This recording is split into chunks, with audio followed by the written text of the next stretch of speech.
highest rates of police brutality is not only to black people, but also to people of disability. The reason this happens is because many neighbors in estates where disabled people live in often report disabled people for their abnormal behavior to the police, and because they don't understand that this is actually the normal behavior of an abnormal person or a psychopathic person. And the police also doesn't understand this is just a normal behavior of someone who is suffering from a panic attack or anxiety attack. This typically leads to tragic outcomes because the police ends up shooting or tasing this person multiple times just to calm him down. We think this is a problem of a lack of understanding. We think at the point in which the sort of government is unable to present to us a compelling alternative of how they can get better understanding of these individuals, we think we are better in terms of relying upon these types of popular shows. I'm going to do 4 things in my speech. The first is I'm going to actually characterize to you how these popular shows work, which I don't think the PM did. Second, why are we better for neurodivergent people? Thirdly, what is the unique impact of shows? And lastly, why the counterfactual is worse on their side of the house. Firstly, I think we need to first understand how these shows work. And this is why I respond largely to what PM says. Because I think PM is very flippant. He essentially tells you that there is a profit incentive to sensationalize, and therefore there is a stereotype, and therefore there is a skewed perception. This is not true. I'm going to suggest to you that insofar as we make these types of shows a main theme, even if at first we stereotype this protagonist to draw people into the show, that for instance we tell you that a psychopath is the killer and the murderer in this show, we think chances are you are not going to stop there. We think that oftentimes you're going to develop further, and the point is to develop further into things like, why is it that he has an incentive to kill? Is it because of his family background that he was conditioned to kill? Is it because he didn't have social support from his friends? Is it because in schools he was always ostracized? And the reason they and filmmakers want to do this is the exact reason PM tells you of profit incentive, right? Because of the profit incentive, you often want to explore different nuances. You want to make your plot richer. You want to make a plot even more complex. It cannot just be one-dimensional and based upon stereotypes. And that is why we think the profit incentive PM talks about means that oftentimes our shows have the complexity of character that is best able to bring out the full, vast diversity of who these neurodivergent people really are. The parallel I'm going to give you an example of Black Panther, thank you, right? Where Black Panther is not just a film that stereotypes black people, but also goes into the deeper levels of understanding and incentives of why people do certain things and in certain ways. We think we can do that for Black Panther and for the black community. We can do that for the neurodivergent community as well. So this is just a clarification on the characterization of how these shows actually work. It's not just blatant stereotyping that our PM wants to tell you.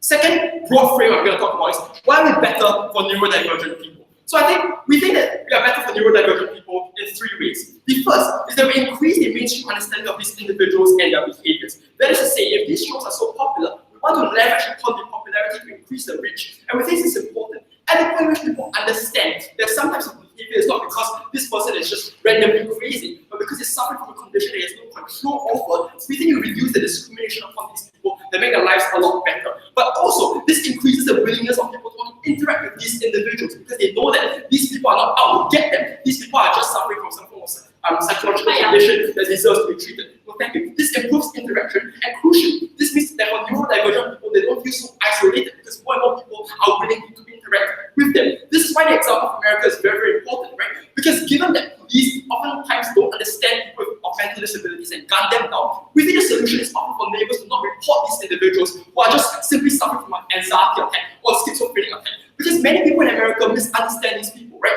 When a person of psychopathic tendencies stands in the hallway or schizophrenic tendencies stands in the hallway and starts chanting about the devil and Satan, they are so scared that they immediately call the police, and the police only responds to taser them, or in the worst case, to shoot them. We think these people can just embrace these conditions and recognize that these people are just suffering from a panic attack or suffering from anxiety attack. We think this improves interaction, but crucially, this also means it improves the types of interactions that we can have with them that is not hostile in nature. But crucially, we think we also shed light on lesser known types of neurodivergence, right? Because it's not just for autism and depression, but also other different forms of neurodivergence that many of these types of popular shows can explore as well, because we think it's crucially important.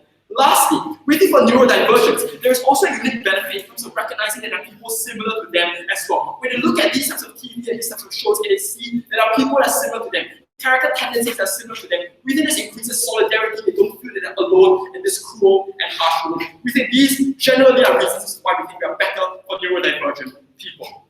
Third broad frame, what is the unique impact of shows then? We think the unique impact of shows is threefold. Firstly, we think shows are very important because shows oftentimes transplants the audience into the role of the protagonist, right? Oftentimes you are taken on as a journey in the shoes of the protagonist. This is very important because for people who are very discriminatory, We think oftentimes this allows for subliminal influencing to happen. This allows for subliminal convincing to happen. When you feel as part of the protagonist and you feel that you are the protagonist, you are less likely and less inhibited to want to discriminate upon that particular protagonist because you are not in the role of the protagonist. And this is why you let your gut down. This is how we create a subliminal change on our side of the house. Before that, yes? Yeah, that logically makes no sense. In the portrayal of the neurodivergent person, the entire point is to show their neurodivergence. How, in what way can the audience relate to a neurodivergent mindset you speak of?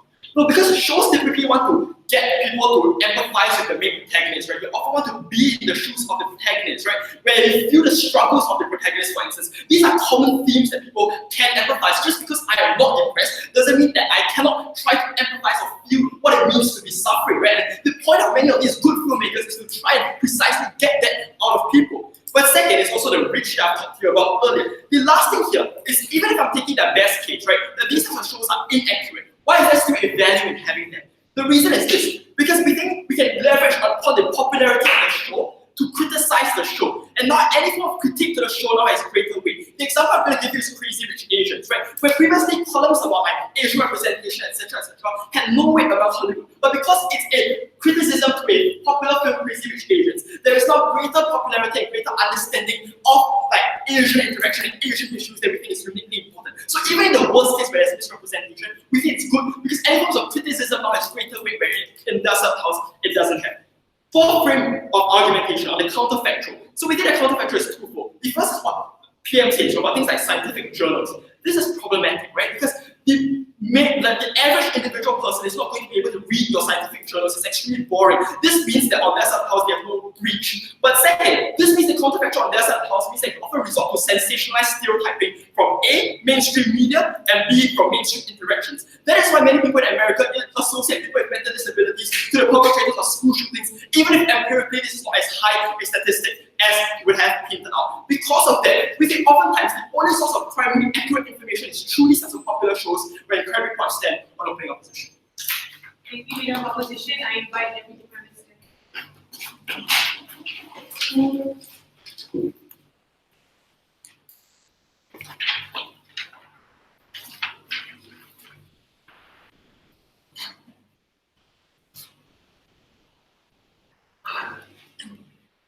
One of the biggest problems with regards to the way in which we look at mental illness is precisely what Han Yang talks to be a benefit. The idea that somehow there is some sort of profound reason as to why people are diagnosed with mental illnesses and neurodivergence, as if every person who is bullied is eventually going to end up a school shooter, as if you have to be abused in order to have depression. That is precisely what we're talking about. They attempt to humanize these individuals, to gain more views, to be in the shoes of the protagonist as Han Yang painted out to be. They oftentimes mischaracterize most of the individuals that have neurodivergence in a way that inaccurately skews the depiction of these people to the rest of society. How does these forms of skewing happen? First, we think that to a large extent, a lot of these shows emphasize the most extreme spectrum of the way that neurodiversity works. So if you look at, for example, Hannibal, he's an absolute psychopath. He couldn't care less for anyone else. If you look at, for example, End of the Fucking World, the guy who's autistic literally has fantasies about murdering his girlfriend. These are all ways in which they oftentimes do not deal with the spectrum in which mental illnesses are created, which is the biggest problem that many people who are neurodivergent face, which is to say that mild depression does not equate with schizophrenia, and mild depression does not equate with immediate desire to be suicidal either. They remove that ability to have the discussion about the nuances of mental illnesses through their portrayal. The second way in which it skews the way that neurodivergence is portrayed is precisely for the incentives that we spoke about. So Roger told you a few things. He told you, firstly, there is a profit incentive. So if you are reading a series like that 13 Reasons Why, that crack series, for example, you just constantly pile on things in order to ensure that more and more people will continue to watch more and more seasons. So the way in which the profit motive tends to work is that you don't decrease the amount of emphasis you place on the mental illness, you increase it over time. That is why in the beginning it was merely about a girl who was suicidal. At the end of season 2, you literally show a very visceral image of a man being raped in a toilet and then becoming a school shooter. Those are the kind of things in which the profit motive incentive creates the ways in which we skew the way that mental illnesses are portrayed. Even if it was true that there were some accurate portrayals of mental illnesses, what we bring to you is the analysis of confirmation bias. Given that they are correct in pointing out most people already have a skewed perception of neurodivergence. And the reason why is pretty simple. Because if you're not neurodivergent, there is no way for you to access the mind of a person who's neurodivergent. Therefore, you are far more likely to believe that person to be fundamentally different from you in ways that you cannot access. That is the reason why people are willing to buy into the stereotype of a depressed person who is always suicidal, a schizophrenic person who is yelling in the middle of the road, even though those are not necessarily the most obvious or the most accurate portrayals of these forms of illnesses. What does this mean for these individuals? This means that you simply reinforce stereotypes that already exist, which means that even if some accurate portrayals do come up, they are eventually drowned out by all the other more popular shows, like Hannibal, like, for example, 13 Reasons Why, that are far more prone to reinforce and be similar to the stereotypes that individuals already have of these mental illnesses. What are the harms that are attendant to this? The first thing we told you was the alternative, and I think it's a lie to say that Roger didn't give you one. He told you that oftentimes the ways in which we are able to speak about mental illness is threefold. Firstly, obviously, medical journals from people who are actually scientifically trained in the field of psychiatry, which are completely drowned out when the predominant source of information that most individuals have is a popular series or a popular show. There's no reason why anyone would read an academic article or a scientific journal that attempts to explain nuances in a world in which you're so easily able to get information from the show. But the second way in which this can happen is that it doesn't necessarily require the entire society to understand every single nuance of mental illness, to the extent to which you just require community support from individuals who are able to understand you, or for other individuals with similar kinds of neurodivergence. In those respects, it is okay if not everyone in society is educated of their mental illness, if it means that a significant enough portion are based on like perhaps interactions with friends who have neurodivergence, or just general interest in neurodivergence, or just the medical field that has resulted or sprung up around neurodivergence and mental illnesses, for example. Those are the individuals who are able to provide the best possible form of support for these people. But they cannot exist in a world in which we consistently believe that mental illness is depicted in the way that it is, and it is what it is, as opposed to the other. So the harms that Hannibal, thank you. The harms that Hayam talked to you about fear, about how police are likely to taser them, exist in a world in which people believe that they are more likely to be violent and are more likely to buy into the stereotypes of these kinds of illnesses. What are the other harms that are therefore attendant as well? We think what this actually happens is they told us, well, this results in less discrimination. I don't think so. Firstly, individuals have no incentive to interact with someone and they think it's a potential school shooter, or is fundamentally crazy, or might eat you alive, or whatever else they portray you in the media, for instance. But also on top of that, because of that specific portrayal, individuals who might suspect themselves of neurodivergence may not themselves report on these illnesses either, in order to avoid being cut with the same brush that these kinds of shows portray individuals as. That is why we think it's fundamentally abhorrent. Yeah. If you also realize the communal interactions, those interactions are going to be based upon these skewed natural biases that already exist in people. So why is your side better for the discourse around these types of nuances? Because we don't allow for a profit incentivized like company or series to give you a visceral representation and tell you that this is what an accurate portrayal of mental illness is like. And also so that you can allow other voices to speak up. They don't have to combat with the predominant voice that your TV show gives you, for instance. So how exactly do we get these people more accepted in society? No, for a lot of neurodivergent individuals, like people who suffer from sociopathy or the like, for instance, one of the primary ways in which they attempt to become part of society is via things like, for example, managing the symptoms, because a lot of these symptoms are debilitating and most people prefer to live without them. But also, one of the ways in which they do it is via societal support networks and community, or diagnosis that is accompanied by explanation by actual scientific psychiatrists to their families, for instance. In a world in which, for example, there is no incentive for the family to listen to the psychiatrist, but rather believe that depression is what they see on the TV, young children, for example, suspect that they might suffer from depression, will never come out to get those things diagnosed because it becomes a taboo subject even within the family household in and of itself. The last thing I want to talk about, this idea of like critique of a popular brand means that if it is popular, that is good when it's inaccurate because we can critique it. You want to create a hub so that you can fix the hub that literally makes no sense. And here's an example of Crazy Rich Asians. It's ridiculous. Yes, 100% of Rotten Tomatoes is I think a really shitty movie, which clearly shows you that the number of individuals who are actually cognizant of the problems of the film and who actually engage in critique are much fewer.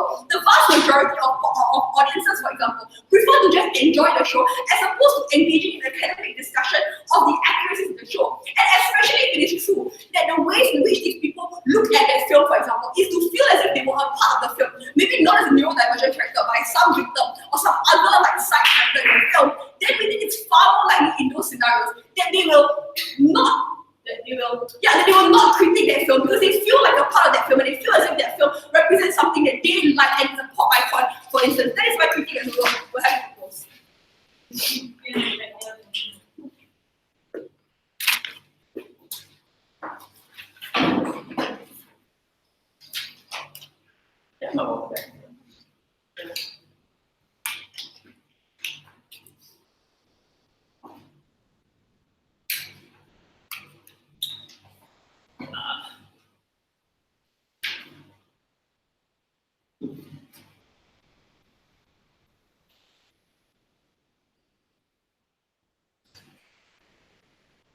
I'm going to divide my speech into two constructive parts. First, I'll talk about educating society on neurodivergence, and secondly, I'll talk about how to best help individuals who suffer from neurodivergence. The first thing is how do you best educate the people of neurodivergence? And the first thing I want to deal with is the alternative that they painted out to be effective but isn't really, right? I think the first thing you want to understand is that to the extent that they acknowledge that education is important, pop culture becomes an important tool that is required in order to convince people to join the conversation regarding neurodivergence to begin with, right? So we say that yeah, we agree that scientific journals are great, they're going to happen anyway on both sides of the house, correct? But the question is, who allows a pathway to allow and create more incentive for individuals to read scientific journals to begin with? There are three unique ways that shows are important in order to get people interested in this topic to begin with. First is the idea of emotional investment in a character, for instance. When you see, for example, a character that you're deeply invested in and you care about and also want to relate this to other people around you as well. I think to the extent that you care more about issues regarding this character, then you also want to care more about the issues that they are afflicted with, and therefore it translates into more will for you to fight for things like therapy in your schools, for instance. Those are things that are necessarily helpful, but you will only get if, let's say, you are able to emotionally appeal to individuals. So we say the level of appeal and empathy is important that we use pop shows. But also, right, to the extent that you agree that scientific journals are boring and technical, then you must also agree that there isn't a concerted effort to connect them consistently within the conversation. Shows are different, right? To the extent that you have multiple seasons that are interesting, that are entertaining people through plot lines as well, you also understand that there's a constant reinforcement to get them to be part of that idea and conversation of neurodivergence. So we say that consistent reinforcement is important because we acknowledge that this kind of fight is something that happens in the long run, right? That we require a concerted effort to deal with this. No, thank you. Let's talk about the kinds of harm that they wanted to talk about in terms of the shows. They say that there is misrepresentation. I think the first thing to point out here is that they also suffer from all the same harms on their side of the house, except much worse. Because to the extent that they agree that there are shows that use neurodivergence as a fringe team rather than a central team, then they must also accept that on their side of the house, they're going to have TV shows that discusses neurodivergence on a much more shallow level. This means to say that there are much higher propensity on their side of the house for things like stereotyping, for instance. On our side, we get a counterfactual where it's much better. Why? To the extent that it's a central team, there are different things that we can do. We can introduce varied characters, right, that exist differently on the spectrum. I think there are tons of shows, besides the one that they cherry pick for themselves, that show people on the spectrum. Atypical, for instance, show people that are is a show where the main character is suffers on the autistic spectrum, but it's not too extreme. He still can interact with people around him, for instance. I think those are the kind of TV shows that we support as well. But secondly, to the extent that you are popular as well, right, I think that to the extent that is true, I think that this also means that if you use neurodivergence as a central team, you're also probably able to garner support for instance, mental health institutions or like people who are interested in that, in order for you to gain some kind of research to incorporate into your TV shows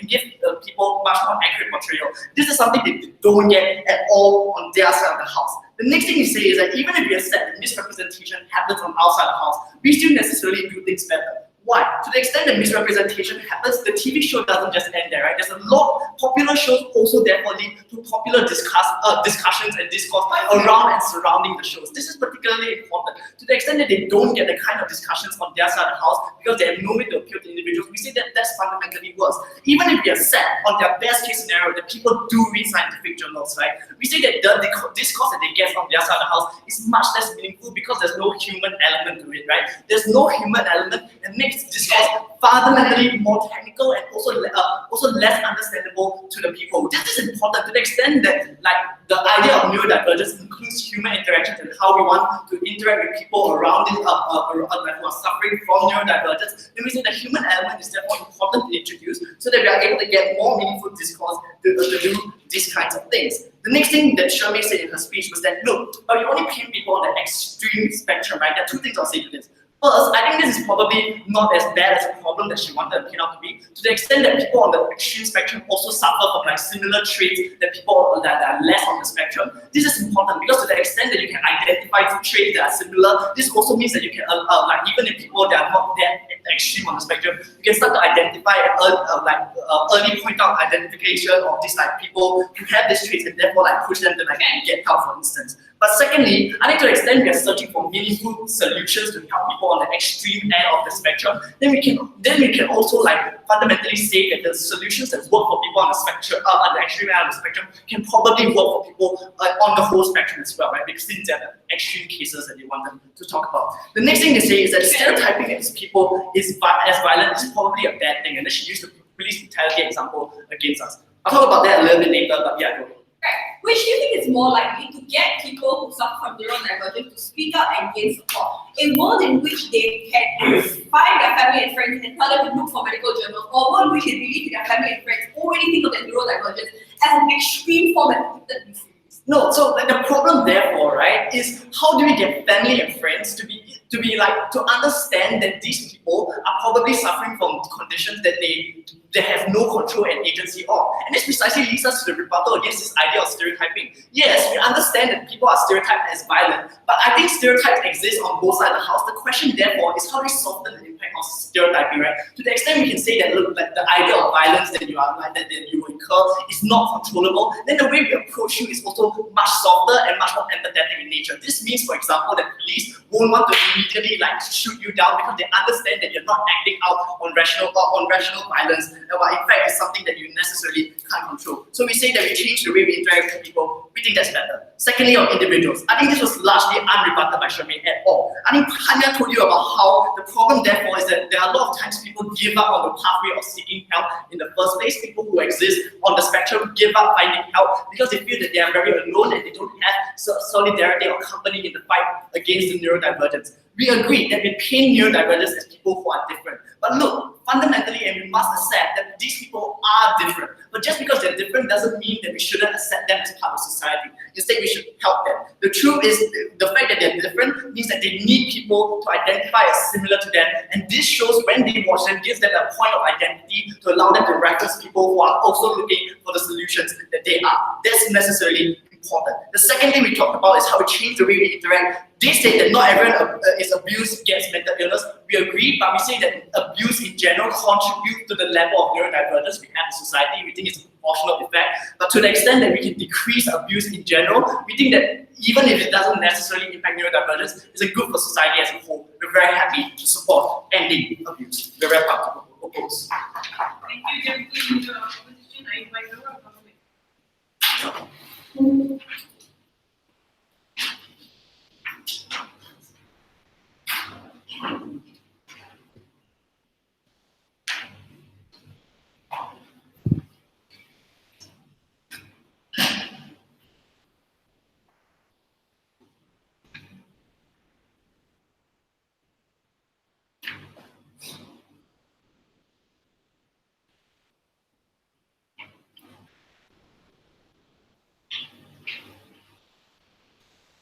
As long as there's a show, there will be problems. And without these problems existing and drama that occurs within these shows, the show cannot go on. This is the only reason why these shows are more likely to be exaggerated, and opening opposition doesn't give us an answer to why on earth they moderate themselves or have any form of discussion that is beneficial in any sense. Meaning to say that if TV shows are always exaggerating neurodivergence at the expense of people who suffer at all spectrums, they don't prove to you how discussion on individuals within the spectrum do get any benefit as a whole. Because if it's true that their logic suggests that you start reading journals as a result of watching these TV shows, you're more likely to only read the journals that excite you, meaning the versions of journals that are extreme and exaggerated, because those are the ones that hook you onto the topic of subject in the first place, which we think can skew your perception and make it even worse, especially if you are not qualified to be within the study of the field. Opening Government has a discussion about awareness and the importance of perception for mental illness patients and people who potentially suffer. This is important, but there should be a different focus that we'll take into this debate. Closing Government will enter this debate by explaining to you why people don't have to be too aware of what we don't know, but rather the focus should be on studying and extensive research into psychology and giving the open pathway for psychologist researchers to do as much work as possible for them to understand the topic of study before actually announcing it to public. I think the premature announcement of assumptions of what could happen within the psychological sphere is one that's harmless as humanity, because we end up placing perceptions and harm nuances that we don't understand and place perceptions on individuals as a whole. Before I move on to my argumentation about research and the extent of study and its importance, let's take our opening opposition. The first thing I want to say is that they don't actually guarantee that people will believe or accept the understanding of the nuances that they play out. I don't doubt the fact that they may be able to try to go to an inside story of characters like BoJack Horseman, like, well, why not be such a psychopath, or why not be such an insane individual, right? But I don't think people will buy and believe it, because the way that they are depicted, if I can be honest, is disgusting. This guy is a pedophile, this guy rapes people, this guy murders people, and he enjoys and finds some satisfaction of it, or has no remorse at all. I don't care what you can do to make him better or to humanize him. The point is, this is the worst he can become, and that's what society will emphasize. The conclusion to this is simple, that I don't think people will understand or be as so open to understanding the topic and not place blanket perceptions on them as possible. But secondly, on subliminal influencing, if they were to humanize this character in their TV shows, then they lose the plot as a whole, because they defeat the purpose of the show. Meaning to say, if you do humanize these individuals eventually, then you become like any other average TV show, and then they lose their value and they dilute their benefits. We also suggest that because these characters are disgusting, that is less likely to happen as well. But what about the alternative? Here's a comparison that we posit. We think it's better in a world where people feel uncertain about it at worst case scenario, only because if you don't really know what you're diagnosed into, or if you don't really know what problem you have, I think it's best to leave it unassumed, and it's best to leave no room for imagination to grow on what on earth depression or version of anxiety that you could have as a whole. What does this mean? Meaning to say, that if their alternative was to say, compared to reading journals, I think people will read the extreme versions of journals only because they love to research the things that they don't know about and to unassumed study of psychology, which, to be honest, the study of psychology has only reached 5% of its total assumed grasp of information as a whole. Meaning to say we don't really have much understanding of it, therefore we should not assume these things. I'll incorporate more of these responses into my argumentation. Before I move on closing. Do you think that we should ban these shows instead then? We regret its existence, meaning to say that if we could prefer a world or TV show, I guess we could go behind opening opposition's counter-narrative to say very shallow versions of the show. It's less harmful only because that you don't have a set perception that will stigmatize individuals into such a horrible connotation as what opening government suggests. Done with that already. I want to move on to my extension material, which is to say why it inhibits the focused study of psychology and mental illness. So I don't think it's about gaining awareness. We put that out of the picture already, and that's not important as to finding out more accurate information as to what we can use within our journal studies and research. Meaning to say that we should give the free gateway and pass for researchers to have accurate studies as far as possible. Only because at the point you popularize mental illness, what you end up doing is that people who have perceptions or associations, which is extremely unnecessary to introduce these poor perceptions to researchers as well. What are some impacts? Firstly, you have individuals who believe in self-fulfilling prophecies, where they end up doubting their own personalities and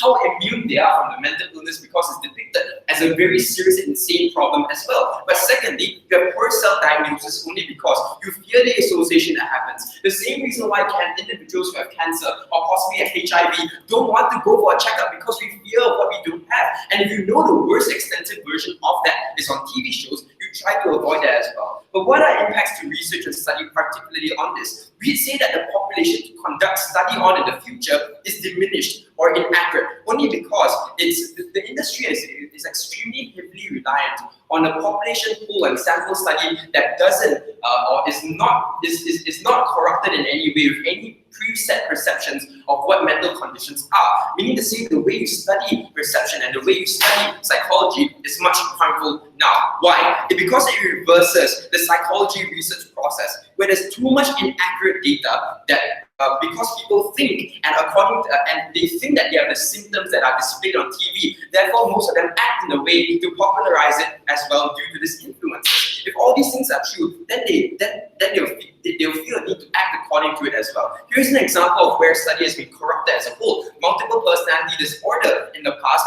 has had to be renamed to dissociative personality disorder only because the study was corrupted by religion and lobbies within the religion to suggest that it's something that's harmful and against religion as well. As a whole, what this means is you sort of put the study at the reverse and the backwards, where they not only have to restructure the way we study on this particular topic, but we have to be much more careful with the samples that we do pick up. But at the point that most of society has a set conception of it, you cannot have that study as extensively anymore or as accurately anymore. Meaning to say that future researches and studies and journals and conclusions that come out are inaccurate or do not help society as a whole. Very minimal outcome and impact on their side as far as study and psychology and research goes. The comparative on our side is simple, that if you had these individuals, you could handpick who their sample study was that aren't corrupted by perceptions, you have better study, more accurate diagnosis, and most likely a better future for psychology and people who suffer from mental illness. We will take the harm in the short term most likely if we never had these shows, but we trade it off because a bad perception from the start is one that will haunt and harm your industry in the future.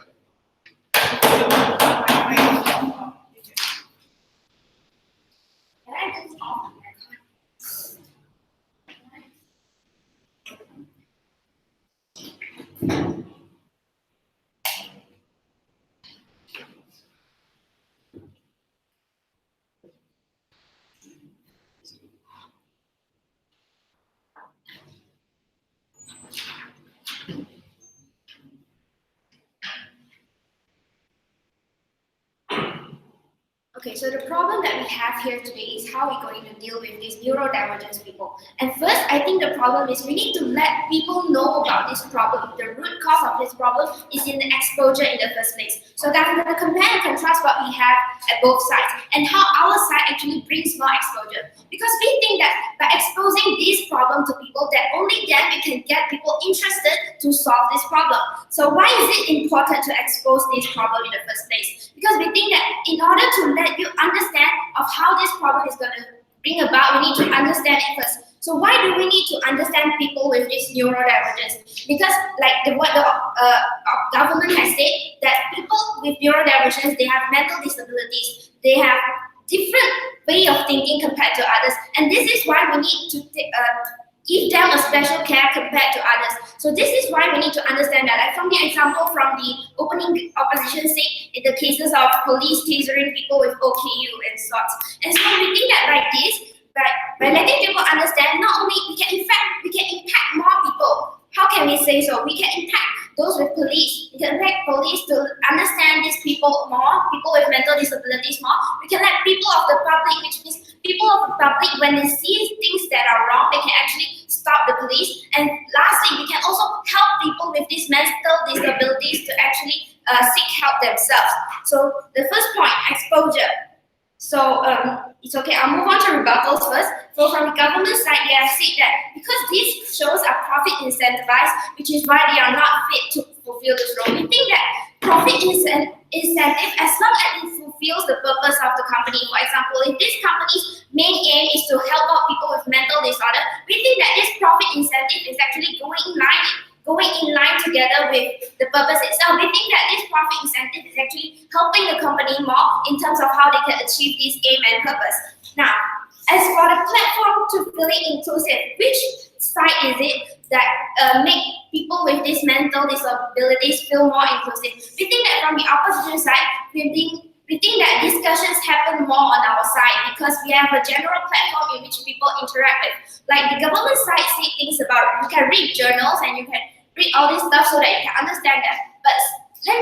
But how many people read journals in the first place? Like I can just go to my friend, hey, so yesterday I read about this journal that says about people with depression, and my friend will go, oh, I didn't read that journal, and I'll go, oh, okay. So the discussion just ends there. But if we have a general platform in which people can understand, which is through these shows, like 13 Reasons Why, like Hannibal, we can then let people to discuss more about this topic, and in the end, it is through this discussion that we create the exposure and the importance and the urgency in which this matter needs to be solved. And we don't think that there's an urgency from the government side in which that by reading journals that you can understand people more. So second thing is how can we support and help these people with mental disabilities? How can we help and support them? First, we need them.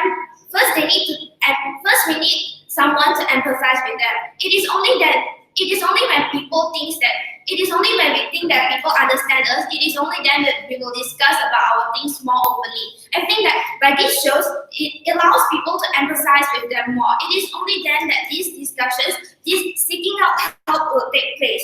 Now, moving on, next. The misrepresentation is the thing that the government side has brought up. So we don't see how a shallow depiction version of the show can actually mitigate this misrepresentation issue. We think that by portraying the show as it is, we can get people to discuss about them more. Instead, having a shallow version of the show which don't really shows what the main issue is about, we think that this is a bigger case of misinterpretation and how it will be more harmful to people with neurodivergence. So we know that social media is a primary source and which is very accessible to everyone, and which is why we think that putting on these shows that are popular can get people to engage more in them. So why do we need to understand that? That's checked. So why do we need people to not discriminate against them? Because we need to understand that they are in the same platform as us, that they are human beings as well, that we cannot just discriminate them just because that they are different. Instead, we need to treat them differently, like the way how they should be. Yes. So you have to defend the world where these inaccurate versions of these characters do exist. What could you do at a point where people don't believe the character and they paint him as a demon or some monster? I think that when paint them as a demon and monsters, like for example the 13 reasons why, or you want to say Hannibal maybe. So we think that actually the show doesn't just end at the show. What actually happens after the show? When people are obsessed with the show, what do? They check out interviews of that show. When people check out these interviews of the protagonists, the main characters, for example, do you think that the main character the main actor will actually go, yeah, I enjoyed this because I like killing people? Do you think that the main actor will go that way? No, I think that by these interviews of the real main actor itself, it will actually highlight the issue. It means that shows and realities are different, and what the main actor is trying to bring out is ways to solve these issues, and we don't think that that is harmful. We think that when people are interested, they are more likely to go deeper in the show, in which they Google about the problem, in which they find out interviews further about the problem, instead of just reading journals and stop the discussion just at that. So, talking about it, which side do we think that the neurodivergence people feel inclusive in? We feel that if we are able to portray these individuals in shows, we feel that they belong in a society in the first place, and this is how we can get people to understand them more, and this is how these people with neurodivergence will actually seek out help. So we think that by what our side of the student have to offer is that we have a more bigger exposure to let people understand what these people with neurodivergence is, how to understand them, what they need, and what support they need, and how they can make a difference to people with neurodivergence. And so not only that, we also can help people with neurodivergence seek out help and trying to let the people know that trying to let them know that there are people out there just like them. We think that this actually benefits both parties in terms of that. So yeah, and so we from the side of the student, we are more than proud to oppose, and we think that this show should really go on just the way it is.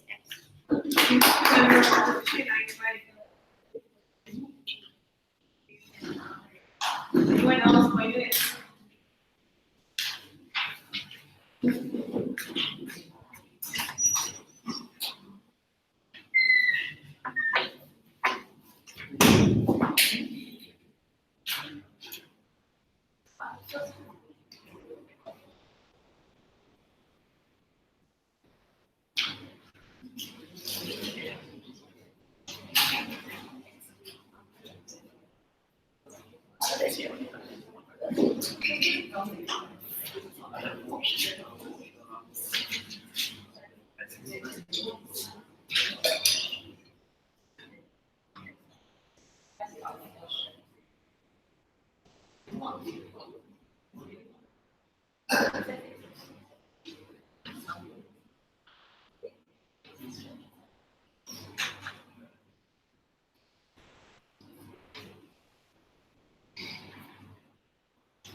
We understand that perception can affect your awareness, and it's something that you should take note of. But we think the most important part in the debate is not only about awareness and whether or not people understand about your mental illness, but more on the study of psychology and how which one is the study more likely to be something that's accurate, that can actually benefit people with this mental illness in the future in terms of what treatment to give them or what how you should react to them in different scenarios. We think they won't have it inside opposition when most of the population have a skewed perception on how this mental illness actually works or how do people actually react in certain conditions. We think that specifically impairs the psychologist's ability to actually conduct the study in the first place. This is what Daniel already told you. How the reason why it affects the study of psychology is that because most of your sample spaces are people who are people who already have a different perception on how this mental illness works. And the reason why their perception is so important is because studies of psychology are highly dependent on truthfulness of individuals or whether or not individuals actually tell the truth to people. Because in psychology there's a lot of ambiguity. You can't really check people's blood to know whether they're faking it or not. You are more likely to just listen to people's opinions on certain things or their experiences. That is why we think that the mindset of people in psychology and the awareness that people have is important because it severely affects how psychologists actually conduct their research. A good example of this, for example, dissociative identity disorder. It's hard for us to investigate it because not only there's only a small population that actually have this disorder, but also number two, you don't really know if people are actually lying or not, especially when people are already given the message that this is how a person with this disorder should act. People are more likely to just think that is the truth and without actually thinking about all the other benefits that can actually happen, which also means it's harder for you to detect whether someone is actually lying or not. The reason why it's so important in debate, and I don't think it's fair for closing opposition to not respond to this at all, is because it doesn't really matter about your awareness of what people around you think. What's more important is about how the people who actually conduct the research and in the future, how are these individuals going to help you to go through all the problems that you are facing. And we think that that's most important in the debate. Before moving on to my rebuttal, and before moving on to my issues, let me first start with a few rebuttal. So they say that your company's profit incentive is in line with helping people who are mentally ill. Two responses. Number one, your profit incentive is always to be seen more unique. So if opinion opposition also say that you want to rehumanize these individuals, it will just make you similar to any other shows, right? Any other shows where you just have some challenges, therefore you change, become a bad person. It's very it's a very not so unique plot that people are already used to. So the more plot that you're going to have under your words, plots that are unique and actually won't actually humanize this individual. So for example, you will show people who have psychopath tendencies and people who are bad, people who cannot be treated, people who have no empathy at all. We think that those are the kind of depictions that they will have under their world. They won't actually humanize them. But second, the reason why you can continuously become extreme is because when you have a lot of people actually making these movies, the fight is to who can make these movies more extreme or who can make these movies more unique in order to grab people's attention. Because if you just dilute your message and not actually become too unique, a lot of people will just leave you and watch any other shows, which also means that you are less likely to humanize these individuals rather than you'll take the most extreme of the circumstances. But the second thing, they say that like, okay, at least if you have a show, then you go to school and discuss with your friends. If you say that I read a journal, no one will actually like talk to you because they don't read the same journals. Number one, we think that even though you would have this discussion, the discussion only revolves around extremities. And we think that that's bad because there's no room for you to actually acknowledge that there's a different spectrum within these disorders, and you only recognize people who are the most extreme. But the second reason, we tell you that even if you said that people will somewhat be interested to read journals because they watch certain reasons why, we think they would just read the most extreme journals. And this is what Daniel already told you. The reason why it's so bad is something that you should pay attention to is because people only have one narrative and one dimension of how mental illness necessarily works. But the reason why it's more harmful now is because they say, oh, I read journals and I have journals backing me up, without necessarily realizing that there's a difference in the spectrum that they choose to not read about. We have to think that under your work far less likely to open room to know about this multiple spectrum because they're so engraved with the idea of these extremities in the first place. Moving on to my first issue, under which world will we create a better perception of people with mental illness? So they want it's more the representation of the TV. So they say that our alternative are just shadow shows about depictions of mental illness. We think that the first response is that it's good, like at least you don't have the whole culture backing you up. You know that like you are less likely to do well because you don't have the culture where everyone actually produces the same amount of movie. Which also means that you are more likely to be careful in choosing how your storyline actually goes because you don't have the whole culture backing you up, or the whole culture say that this type of movie is actually something that is okay. Also, second, we think that it is more likely for you to be careful in your decisions because you know that you are more likely to fall. When you have the whole culture believing that like movies about mental health is something that's very popular, they are less likely to be careful in their actions because they know that they already have a number of people that would they will watch their movies anyway. We think in a world where it's just a shallow topic and not a lot of people are actually interested in reading it, people who create these movies are more likely to be careful in choosing what they want to depict in their movies and not just choose the most extreme versions of it. But then they also say that like showing this extremity is good because it leads to people actually knowing about all this different spectrum. Daniel already told you how people are only interested in only knowing about the extreme versions, and the impact of it is this. When you see like the most extreme depictions in the TV, so for example, if you see like very extreme depression on TV, if you think that you have a mild depression, you always say that, but my condition is not as bad as people who are on TV, so maybe I don't really have this disorder. The reason why this is bad is because you place a very high bar on how you should act if you do have a disorder. So it's not only just about how people view you and people label you, but it's also about you yourself, whether or not you are more likely to go and find a psychiatrist. You would just say, my condition is not as bad as people who are in the TV, hence I don't really have this illness. Sure. In a world where mainstream news outlets stereotypes you, person-to-person interactions and predispose you to biases, and there's no interest for an average layperson to read academic journals, can you prove the solvency of your model? Like under your word, right, this bias will exist a lot more. So if people are only informed about the most extreme versions, like why would they suddenly have the interest of knowing about your spectrum? If it is true that people are so bored about the topic of psychology in the first place, the comparative under our then we're ready to clear up that maybe not a lot of people have interest to know about psychology. But this is what Daniel told you that's important.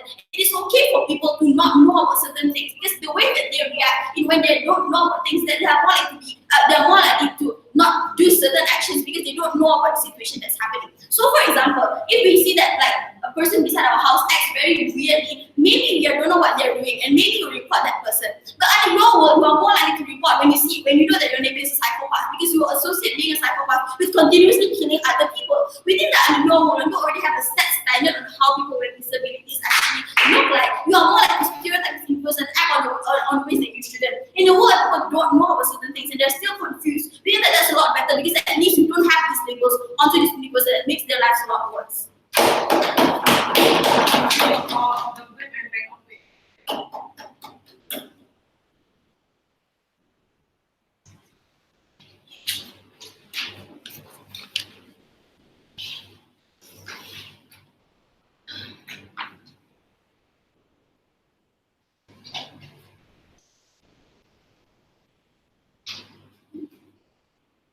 My friend Honey suffered anxiety and depression. Unfortunately, no one knows. Now, as the opposition side, I would like to show you the path of our debate today. Show to you where are the arguments that the government has misregards, and show to you why the opposition side are right. Now, let me go you to the rebuttals of one by one, and I'll show you why they misregard things thing that is crucial for them to explain. Moving on to the closing government. Their core issue was about TV show is always exaggerating things. They mentioned how we need to have extensive study and research to do about the psychology research and all. But I would like to rebut when the first speaker of the closing government said that when he did his POI says, what if the TV show exaggerating and as if making the psychopath as a demon and monster? I don't really get the point when you say TV show can exaggerate things, meaning to say all the study, research and writing will not exaggerate things too. Isn't that the TV show coming from the writing itself? Just because you watch the show and it visualizes you to the visual of the depression or psychopath, and you mean to say if they watch it and they will get the wrong idea? There's no difference between you and you read it also. And let me show to you how the government side did not clarify the effective or the efficient to what extent the academic studies by professionals to publicize and to tell the world about psychology non-standard. To what extent? Their argument was not strong at all. Because as in today's world, the people are more likely to watch, to visualize, to understand certain issues rather than compared to go and Google and looking for legal or academic writing. It doesn't make sense.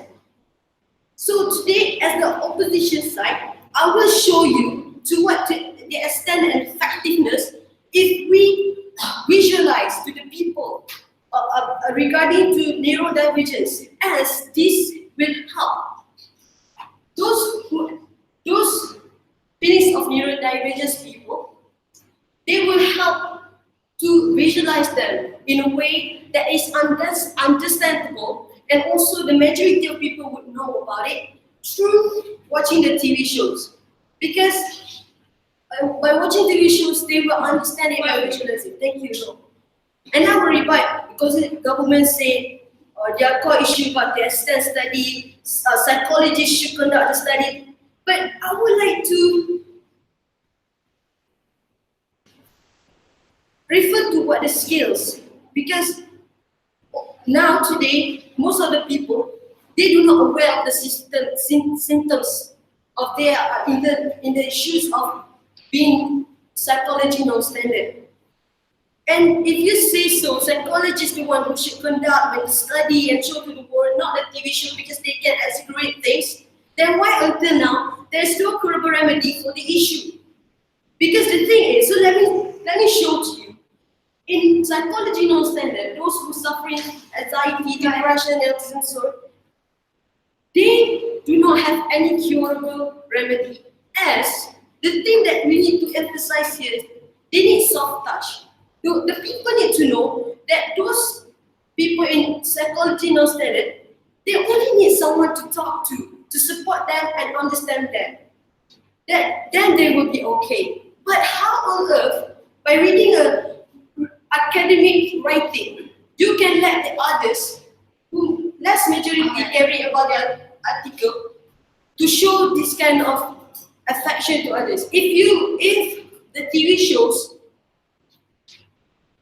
visualize those persons who actually in non-standard of psychology state, the people who are aware this kind of person, this how they face their life. This what are the things that they need to face. So when we watch it, we will understand. We will understand how to be in their shoes. Because in TV show, they provide and visualize the way of their thinking, the way they are experiencing. So by reading academician, I don't see how it can help rather than show the TV shows to the others, to the people about this kind of issue. Yes. So TV shows are biased because they are profit. Researchers are more neutral because they want to know more about mental illness. Why are TV shows like more like TV shows? People empathize with people. If you're issuing about profit motive and incentive, the thing is, we're looking at the side of the industry, industry and the entertainment positions. They will not make TV shows or movies without conducting research first. Because by making research in the terms, they would likely to show to the people what is, for instance, anxiety would look like in the shoes of this character. But more likely, people would actually watch rather than reading. So moving on to the battle of the opening government, they always mention that the industry portray harmful circumstances of how the harmful circumstances, and they all give the explicit argument. They do not tell us, explain what are the harmful circumstances are. Because, and we can see that the first opening government say about how TV show is one of the primary sources for the people to look on. So it's pretty contradict with the government side when they mentions that the harmful of us showing the visualization of the exaggerated things in the TV shows. So, meaning to say, TV shows are they agree that when we educate people, we should visualize and tell people because the majority are watching that. So, with that, I believe the motion should be opposed.